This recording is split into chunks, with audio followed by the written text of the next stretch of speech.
apprendre à fixer ses priorités. Ça va être le sujet de la vidéo d'aujourd'hui. Et je vais pas juste faire un petit blabla en mode attention, fais du sport avant de regarder la télé ou lis un livre plutôt que jouer aux jeux vidéo. Parce que voilà, c'est tout con, t'as déjà dû entendre ça 10 000 fois sur toutes les personnes qui parlent de ce genre de sujet. Et ça va pas vraiment t'apporter de la valeur de te dire ça. En fait, je pense qu'il faut réfléchir juste rationnellement en termes de bonheur. Donc comme j'en ai parlé dans ma dernière vidéo sur le sens de la vie, que comme quoi le sens de la vie c'est juste de vivre, qu'il n'y a pas de Dieu, je sais pas quoi, on va pas reparler de ce sujet pour l'instant. Eh bien c'est que en gros toutes nos actions dans notre vie, leur but, leur priorité, c'est juste de nous rendre le plus heureux possible, hein. Parce qu'on n'est que là pour quelques années, quelques dizaines d'années, faut cumuler le maximum de bonheur avant de disparaître, parce que sinon tout simplement on va regretter. Donc il faut essayer de réfléchir le plus stratégiquement pour emmagasiner en gros le plus de bonheur. Ça paraît con, mais du coup quand on réfléchit comme ça on fait des choix. Et par exemple moi quand j'étais au lycée, au début de la terminale, je me suis dit que j'allais commencer à arrêter l'école, donc arrêter de faire mes devoirs, enfin même bien avant d'ailleurs, j'ai commencé à arrêter de faire mes devoirs, arrêter de réviser, arrêter d'en avoir quelque chose à foutre de l'école. Mais non pas au point de rater le bac, parce que je me suis dit si je rate le bac ça va me faire chier, ça va me causer du malheur de refaire une terminale, j'ai pas envie de ça. Mais juste, j'avais envie d'avoir 10, au moins j'ai le bac, j'ai l'avantage d'avoir le bac et de plus avoir à faire ça, et j'ai l'avantage de pouvoir me libérer du temps et de l'énergie à côté, et pour pouvoir faire des choses vraiment importantes qui vont vraiment me rendre heureux à côté. Donc j'ai fait ce choix en terminale, je me suis dit ok tu branles plus rien, mais branle juste ce qu'il faut pour avoir 10 au bac. D'ailleurs c'est ce que j'ai fait, j'ai eu 10,9 au bac ou quelque chose comme ça. Au moins ça te libère du temps pour notamment faire de la muscu à l'époque, donc ce qui va te permettre d'être en meilleure santé, de te rendre plus attirant, d'avoir peut-être plus de succès avec les filles, donc de te rendre plus heureux, ou alors c'est là aussi que j'avais commencé à apprendre la guitare, etc. Et en gros, quand j'ai fait ce choix, je me suis dit, le bonheur, entre guillemets, que tu aurais à avoir 14 au bac au lieu de 10, il est bien inférieur au bonheur que tu vas avoir d'avoir 10 au bac, mais d'être musclé, de savoir jouer de la guitare et les avantages que vont t'apporter ces compétences derrière pour toi, et voilà, pour ce que ça va t'apporter. Donc j'ai réfléchi comme ça. Aujourd'hui, de la même manière, j'ai décidé d'arrêter mes études pour faire mon business et tout. Et en soi, il y en a peut-être qui vont dire mais c'est pas une bonne décision parce que faire ton business, peut-être que ça va pas marcher ou je sais pas quoi. Mais en fait, je prends ça en compte dans mes calculs, dans mes probabilités. Je me dis, même si en faisant ce choix, j'ai une chance sur deux de réussir et donc d'être bien plus heureux que si j'avais continué l'école, mais une chance sur deux de rater et d'être moins heureux que si j'avais continué l'école, si la chance sur deux que je réussisse, entre guillemets, est bien supérieure à celle que j'avais eue si j'avais continué l'école, c'est difficile à expliquer là, mais en gros, imagine, je te dis, soit tu gagnes 100 euros, soit tu as une chance sur deux. Soit tu gagnes 6 000 euros, ou soit tu gagnes 50 euros. Tu vas prendre le deuxième choix. Vaut mieux avoir une chance sur deux de gagner 6 000 plutôt que d'être sûr de gagner 100. Voilà, donc en gros, c'est le genre de calcul que j'ai fait. Et ce qu'il faut que tu fasses dans ta vie aujourd'hui, c'est que toi, j'imagine que voilà, t'as pas forcément trop le temps, t'as sûrement un taf, t'as sûrement des études, t'as sûrement des trajets à faire pour rentrer chez toi, tu dois faire à bouffer, etc. Enfin bref, t'as ta vie, t'as pas tant de temps que moi à louer puisque t'as probablement pas arrêté l'école ou arrêté de travailler, etc. Eh bien, c'est de vraiment réfléchir si... Je veux pas te dire, dès que tu rentres du taf, voilà, lis un livre, fais un instrument de musique, fais du sport, je sais pas quoi, parce que peut-être que pour toi, ça va pas être ce qu'il faut. Moi, il y a des gens qui me disent, moi, je suis bien content de regarder la télé en rentrant du taf et j'ai pas envie de faire autre chose. Si, quand tu rentres du taf, regarder la télé, ça te fait passer des merveilleux moments, tu t'éclates, tu rigoles, tu t'amuses, tu partages, après avoir fini ton émission de merde, t'es content, tu fais oh là là, mais c'était une bonne journée quoi, cette émission. Et genre t'es fier de toi, t'es fier de cette vie, et tu te dis que si jamais tu remplaçais ça par lire des livres inspirants ou manger plus sainement ou jouer d'un instrument ou aller courir ou aller faire du sport, eh bien ça te rendrait moins heureux. Eh bien ne fais pas ça et garde en priorité dans ta vie de regarder la télé une fois que tu rentres du taf. Mais si jamais, comme moi, tu penses que un calcul que j'ai fait aussi par exemple avec la lecture de livres, là pour la miniature j'ai pris un livre et une manette pour faire un petit peu la comparaison. Ça me rendait heureux à l'époque quand je jouais aux jeux vidéo, j'étais content de faire des parties et tout, ça me sécrétait des hormones agréables de dopamine et tout, donc j'étais content. Alors pourquoi je me suis mis à lire si ça me rend moins heureux à court terme?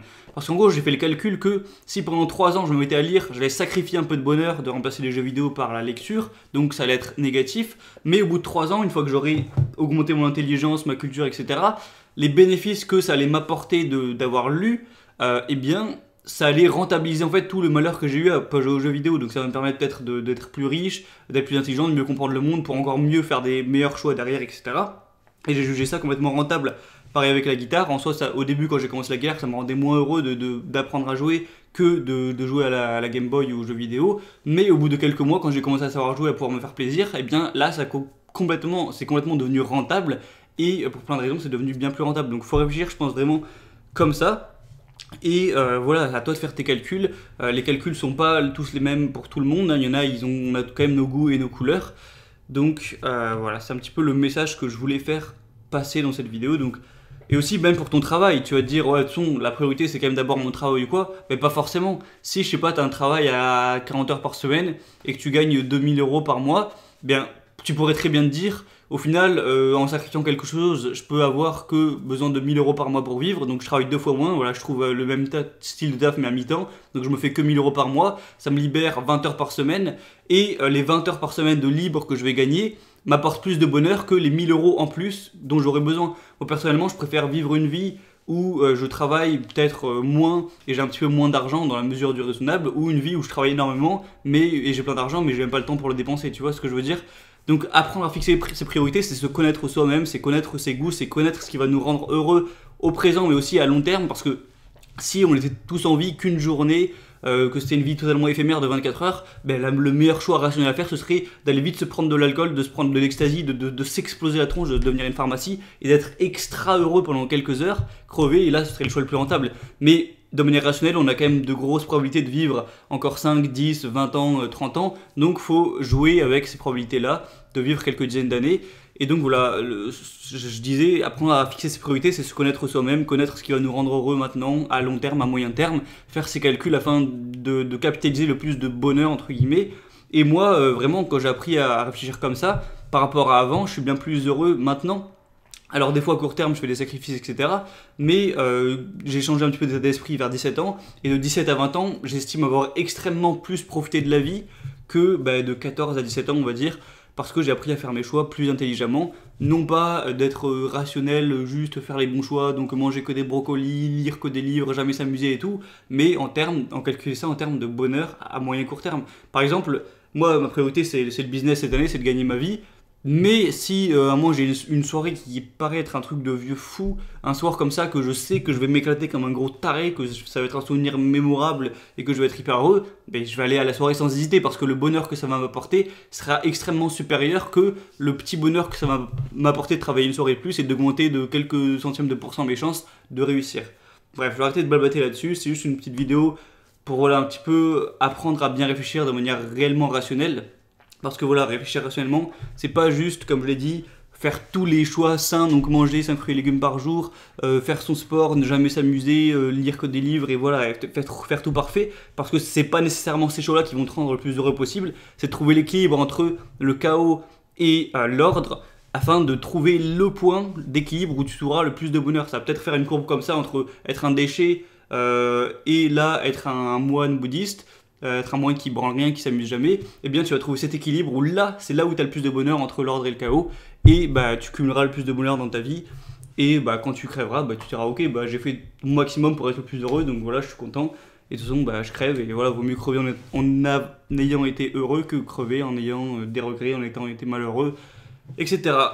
On se retrouve du coup dans quelques jours, je vais faire une vidéo sur l'infidélité des relations hommes-femmes et la mort un petit peu du couple et tout. Bon, on va parler de tout ça dans quelques jours, je vais tourner la vidéo juste après là.